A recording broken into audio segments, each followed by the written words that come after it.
கிறிஸ்துவில் மிகவும் பிரியமானவர்களே, நம்முடைய ஆண்டவர் அன்புள்ள ஆண்டவர். வானத்திற்கும் பூமிக்கும்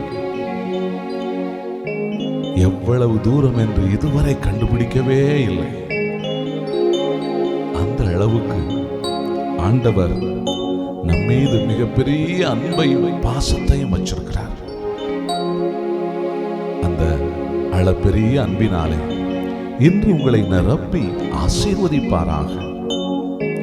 அன்புக்காக ஏங்கிக் கொண்டிருக்கிற என் அன்பு சகோதரனே, சகோதரியே, உன் வாழ்க்கையில இன்றைக்கு இந்த நேரத்தில் அவருடைய அளவில்லாத அன்பை உன்மீது பொழிந்து உன்னை அவருடைய அன்பினால் நிரப்ப போவதை நீ உணரப்போகிறாய்.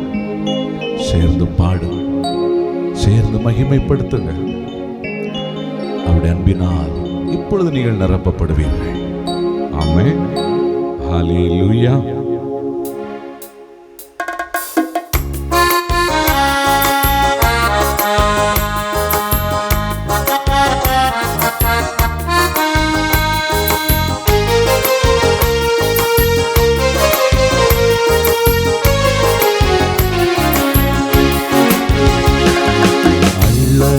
குறையாத அன்பு, ருசிக்க ருசிக்க தெவிட்டாத அன்பு, சொல்ல சொல்ல முடியாத அன்பு, இயேசுவின் இணையில்லாத அன்பு.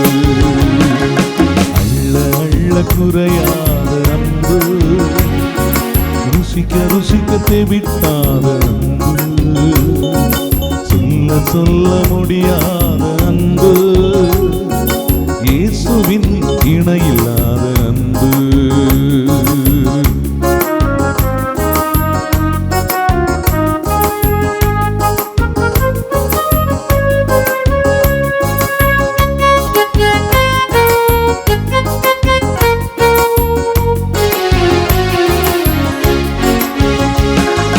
பெயரை சொல்லி அழைத்த அன்பு, உயர்த்தி வைத்த உன்னத அன்பு, பெயரை சொல்லி அழைத்த அன்பு, என்னை உயர்த்தி வைத்த உன்னத அன்பு, என்னை கவர்ந்து கொண்ட இயேசுவின் அன்பு, என்னை கவர்ந்து கொண்ட இயேசுவின் அன்பு.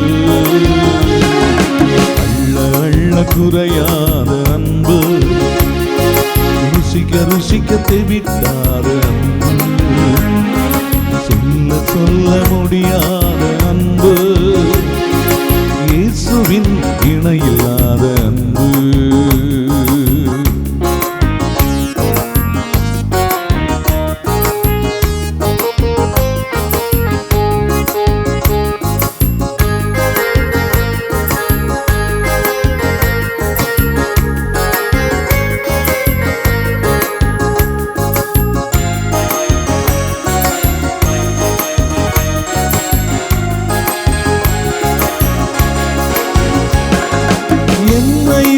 அபிஷேகித்த அன்பு, என்னை அதிசயமாய் நடத்திய அன்பு, என்னையும் அபிஷேகித்த அன்பு, என்னை அதிசயமாய் நடத்திய அன்பு, என்னை கவர்ந்து கொண்ட இயேசுவின் அன்பு, என்னை கவர்ந்து கொண்ட இயேசுவின் அன்பு. அள்ள அள்ள குறையாத அன்பு, ருசிக்க ருசிக்க தெவிட்டாத அன்பு, சொல்ல சொல்ல முடியாத அன்பு, இயேசுவின் இணையில்லாத அன்பு.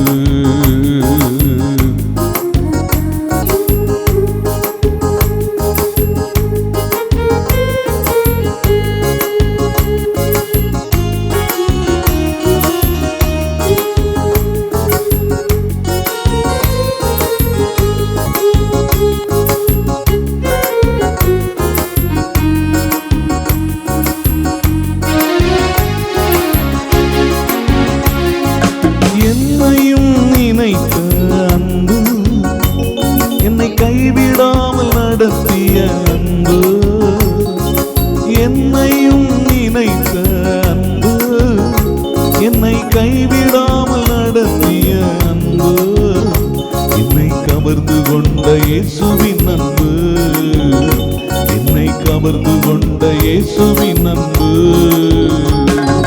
அள்ள அள்ள குறையாத அன்பு, ருசிக்க ருசிக்க தெவிட்டாத அன்பு, சொல்ல சொல்ல முடியாத அன்பு, இயேசுவின் இணையில்லாத அன்பு.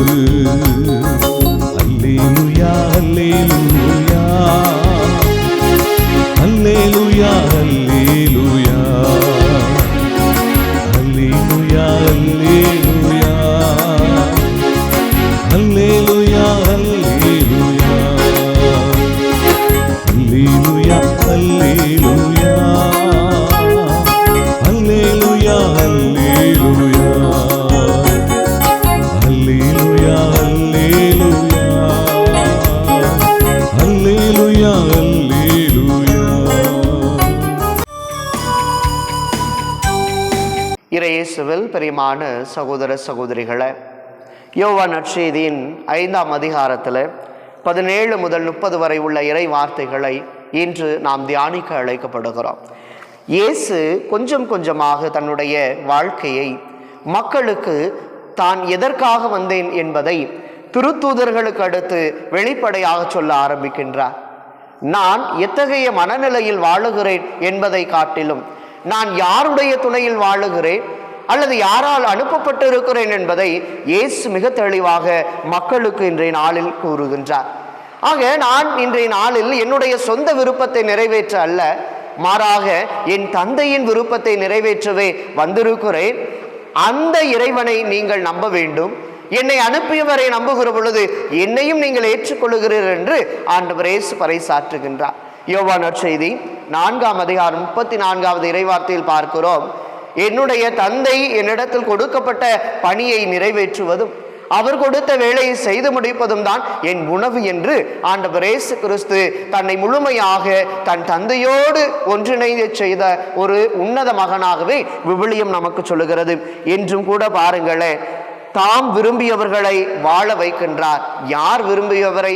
தந்தை யாரை விரும்புகிறாரோ அந்த விருப்பத்தை மகன் தன் விருப்பமாக ஏற்று நடக்கின்றவராக இருக்கிறார். அவரை நம்புபவருக்கு வாழ்வு கொடுப்பவராகவே ஆண்டவர் இயேசு இருக்கிறார். எனவேதான் யோவான் நற்செய்தியில 10ஆம் அதிகாரம் 10வது இறை வார்த்தையில் பார்க்கிறோம், ஆடுகள் வாழ்வு பெறும் பொருட்டு, அதுவும் நிறைவான வாழ்வு பெறும் பொருட்டு நான் வந்துள்ளேன் என்று சொல்லி ஆண்டவர் இயேசு நமக்கு வாழ்வு கொடுப்பவராக இருக்கிறார்.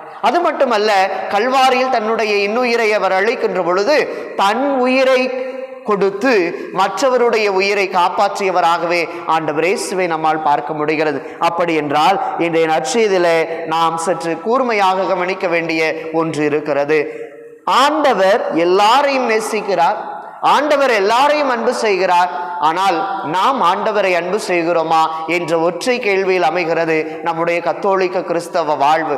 காரணம், இயேசு வந்தார், நம் பாவங்களை போக்க மரித்தார், அவர் உயிர்த்தார். அந்த உயிர்ப்பின் மாட்சியிலே நாம் எல்லாரும் இன்று வாழ்ந்து கொண்டிருக்கிறோம். எனவேதான் நம்பிக்கையின் மறைபொருள் என்று சொல்லுகிற பொழுது, ஆண்டவரே நீர் வருமளவும் உமது இறப்பினை அறிக்கையிடுகின்றோம், உமது உயிர்ப்பினை எதிர்பார்த்திருக்கிறோம் என்று நாங்கள் சொல்லுகிறோமே என்று ஒவ்வொருவரும் உள்ளார்ந்த மனநிலையோடு அந்த ஆண்டவரை தேடுகிற பொழுது இயேசு நிச்சயம் தன்னுடைய முழுமையான ஆசீர்வாதத்தை நமக்கு கொடுக்கிறார். ஏன் தெரியுமா அன்புக்குரியவர்களே? பாருங்கள், இயேசு பேசுவதை எல்லாரும் அங்கே கேட்கிறார்கள். ஆனால் அவர்களெல்லாம் அவரவர் விருப்பத்தை நாடுகிறார்கள். ஆனால் இயேசு மட்டும் யாருடைய விருப்பத்தை நாடுகிறார்? என் விருப்பத்தை நாடாமல் என்னை அனுப்பியவரின் விருப்பத்தையே நாடுகிறேன். இந்த தவ காலத்தினுடைய இறுதி நாட்களில் பயணித்துக் கொண்டிருக்கின்ற நாம் யாருடைய விருப்பத்தை நாடினால் நமக்கு வாழ்வு என்று சொன்னால் கடவுளின் விருப்பத்தை. லூக்கா நற்செய்தி 1ஆம் அதிகாரம் 38வது இறை வார்த்தையில அன்னை மரியாவை குறித்து நாம் பார்க்கிற பொழுது, இதோ ஆண்டவரின் அடிமை, உமது சொற்படியே எனக்கு நிகழட்டும் என்று அன்னை மரியா எப்படி தன்னை கடவுளிடத்தில் ஒப்படைத்தாரோ அதே போல நாம் ஒப்படைக்கின்ற பொழுது, நாம் இறைவனுடைய திருவுளத்தை நாடி செல்லுகிற பொழுது, எரேமியா புத்தகம் 29:11 சொல்லப்படுவது போல, நான் உங்களுக்கென்று வைத்திருக்கின்ற திட்டம் நல்வாழ்வின் திட்டமே அன்றி அது கேடு விளைவிப்பதில்லை என்று சொல்லப்படுகிறது. சிந்திப்போம். இன்றைய நாளில் நம்முடைய விருப்பத்தை எல்லாம் சற்று ஒதுக்கி வைத்து இயேசுவை போல கடவுளின் விருப்பத்தை விருப்பத்தை, அன்னை மரியாவை போல இறைவனின் விருப்பத்தை ஏற்று நடக்கிற மக்களாக நாமும் வாழ்வோம். இன்றைய நாளில் இறைவன் நிறைவாக உங்களை ஆசிர்வதிக்கட்டும். என்றும் அவர் தம் துணை உங்களை காக்கட்டும். ஆமீன். நீதிமொழிகள் 6ஆம் அதிகாரம் 16வது வசனம் எடுத்து வாசிங்க. 6ஆம் அதிகாரத்திலே 16வது வசனம். ஆண்டவர் வெறுப்பவை 6, 7வது ஒன்றும் அவரது வெறுப்புக்கு உரியது. நல்ல கவனிக்கணும். அதுல ஃபர்ஸ்ட் என்னது? இருமாப்புள்ள பார்வை. சத்தமா சொல்லுங்க. என்னது சொல்லுங்க? கண் எப்படி இருக்கு? அகங்காரி. அல்லேலூயா. சத்தமா சொல்லுங்க. அல்லேலூயா. கண் எப்படி இருக்குது? இருமாப்புள்ள என்ன பார்வை? சொல்லுங்க. என்ன பார்வை? இருமாப்புள்ள பார்வை. Price the Lord. சத்தமா சொல்லுங்க. அல்லேலூயா. வேதத்துல நீங்க நல்லா கவனிச்சு பாருங்க. இருமாப்புள்ள பார்வை. Price the Lord. நீங்கள் தயவு செய்து நீங்கள் எடுத்துக்கொள்ளுங்கள் தானியேலின் புஸ்தகம். தயவு செய்து தானியேலின் புஸ்தகத்தை எடுத்துக்கொள்ளுங்கள். ஆண்டவர் இந்த பகுதியில் நமக்கு சிறப்பான ஒரு காரியத்தை காண்பித்து இருக்கிறார். அல்லேலூயா. சொல்லுங்க. அல்லேலூயா. நீங்கள் தயவு செய்து அதில் 4ஆம் அதிகாரம் 4ஆம் அதிகாரத்திலே 29வது வசனம். ஓராண்டு சென்ற பின் ஒரு நாள் அரசன் பாபிலோன் அரண்மனையின் மேல் மாடத்திலே உலாவினான். Price the Lord. சத்தமா சொல்லுங்க. அல்லேலூயா. கைகளை உயர்த்தி சொல்லுங்க. அல்லேலூயா. பைபிள் சொல்லுகிறது நெபுகத்நேசர் என்ற ஒரு ராஜா இருந்தான். இந்த ராஜா என்ன பண்ணான்னா, ஒரு நாள் அவனுடைய அரண்மனையோட மேல் மாடம். இன்னைக்கு நிறைய பேர் வீடு கட்டுறோம், அப்படித்தானே? நல்ல வீடு கட்டுறீங்க, நல்லது. வீடு கட்டும்போது எப்பவுமே நல்லா புரிஞ்சுக்கோங்க, இந்த வீட்டை யார் கட்டுறா அப்படின்னா என்ன சொல்லணும்? தாஜ்மஹாலை யார் கட்டினாரோ கொத்தனார் கட்டினான்னு சொல்லணும், அப்படிதானே? Price the Lord. அது மாதிரி இந்த வீட்டை யார் கட்டினான்னு நான் கட்டினேன்னு சொல்லாதீங்க. யார் கட்டுறா? ஏங்க, இந்த வீட்டை ஆண்டவர் கட்டி கொடுத்தாருங்க. ஆண்டவர் கட்டி கொடுத்தாரு. எல்லாத்துலயும் அவருடைய நாமத்தை மகிமைப்படுத்துங்க, நல்லா இருப்பீங்க. Price the Lord. ஆனா இந்த நெபுகத்நேசர் ராஜா என்ன பண்றான்? இப்ப நம்ம வீடுகளில் சில வீடுகளை பார்த்தீங்கன்னா மேலே பாலுக்கு மேலே அப்படி என்ன செய்யறோம்? இப்போ கொஞ்சம் ஹால்லாம் போட்டு ஊஞ்சல்லாம் போட்டு என்ன ஒவ்வொருத்தர் வசதிக்கு தகுந்தபடி என்ன செய்யறாங்க? அவங்கவுங்க கட்டிக்கிறாங்க. சிலர் பில்லரா போட்டு வச்சிருக்காங்க. எதுக்கு போட்டாங்கன்னு அவங்களுக்கும் தெரியாது, இன்ஜினியருக்கும் தெரியாது. Price the Lord. கேட்டா மாடலுங்காங்க. என்னையா மாடல்? ஒரே பில்லரா இருக்கு. அல்லேலூயா. சரி, இப்போ இந்த நெபுகத்நேசர் மேல என்ன செஞ்சான்? அப்படி நடந்துகிட்டே இருந்தான். அப்படி நடந்துகிட்டே பார்த்தா அங்க பார்த்தா கோட்டை கொத்தளம் அரண்மனை அது இது எல்லாத்தையும் பார்த்தவன அவனுக்கு என்ன வந்துட்டு? சொல்லுங்க. எல்லாத்தையும் பார்த்தவன என்ன வந்துட்டு? பக்கத்துல கை குடிச்சிருங்க. பார்க்குற இடமெல்லாம் வெற்றியா இருந்ததுன்னா என்ன இருக்கும் உங்களுக்கு? சொல்லுங்க. சும்மா இருப்பீங்களா? சும்மாவா இருப்பீங்க? பார்க்குற இடமெல்லாம் உங்க ஆளுக அப்படின்னா உங்களுக்கு என்ன வந்துடும்? எல்லாம் சக்சஸ். என்ன வந்துடும்? கொஞ்சம் கொஞ்சமா நெஞ்சமா நிறைய கற்பனையே பண்ண முடியாது. நெபுகத்நேசர் ராஜா சுத்தி முத்தி பார்த்தான். எல்லாம் நம்ம திறமை தாண்டா. எல்லாத்துக்கும் காரணம் யாரு? நான் தான். கட்டினேன், நட்டினேன், எல்லாத்தையும் பெருசாக்குனேன், இதெல்லாம் என்னுடைய கை வலிமை அப்படின்னு அவனுக்குள்ளேயே அவன் நினைச்சுக்கிட்டான். Price the Lord. உடனே ஆண்டவர் சொன்னாரு, இன்றே உன்னுடைய அரசு உன்னிடமிருந்து என்ன செய்யப்படும்? பறிக்கப்படும். கை தட்டுங்க பாப்போம். அல்லேலூயா. நல்லா கவனிக்கணும். நீங்க எப்போ உங்க வீட்டுக்குள்ள ஆணவத்தை நீங்க ஆரம்பிக்கீங்கன்னா, உங்களையே அறியாம எல்லாமே நன்மைத்தனமாக இருக்கும்போது அதுக்கு காரண கர்த்தாவாக நீங்கள் என்று தெரிகிறீர்களோ, அன்னைக்கு உங்க இருதயம் ஆணவப்படும் பொழுது கடவுள் உங்கள் மீது தன்னுடைய கோபாக்கினியை வைக்கிறார். Price the Lord. சொல்லுங்க. அல்லேலூயா. இது என்னுடைய முயற்சி, இது என்னுடைய டேலண்ட், இது என்னுடைய திறமை, இது என்னாலதான் வந்தது அப்படின்னு நீங்க என்னைக்கு சொல்ல ஆரம்பிக்கிறீங்களோ அன்னைக்கு நீங்கள் கட்டிய ராஜ்யம் தகர்ந்து போகும். Praise the Lord. அல்லேலூயா. இப்ப பைபிள் சொல்லுகிறது, ஆண்டவர் சொன்னார், இன்றே உன் கையில் இருந்து இந்த ராஜ்யம் பறிக்கப்படும். நீ மதீனனாக புத்தி இழந்தவனாக நீ மாட்டை போல புல்லை மேய்வாய். ஆண்டவர் அவனை எங்க கொண்டு போய் தட்டாரு? இதனாலதான் மாதா சொன்னாங்க, செருக்குற்றவர்களை கடவுள் சொல்லுங்க சிதறடிப்பார். குடும்பத்தில் ஆணவம். ஏன் குடும்பம் அழிஞ்சு போகுது? அகங்காரம். மாமியாருக்குள்ளேயும் அகங்காரம், மருமகளுக்குள்ளேயும் அகங்காரம், பெத்தவங்களுக்குள்ளேயும் அகங்காரம், பிள்ளைகளுக்குள்ளேயும் அகங்காரம். ஒருத்தரை விட்டு வைக்கல. நீயா நானான் வந்து பாரு. முடிவென்னுங்க? சிதறி போய் நிற்கிறோம். குடும்பத்தை ஆண்டவர் கட்டி எழுப்ப ஆசைப்படுகிறார். குடும்பம் தகர்ந்து போய் கிடக்கிறது.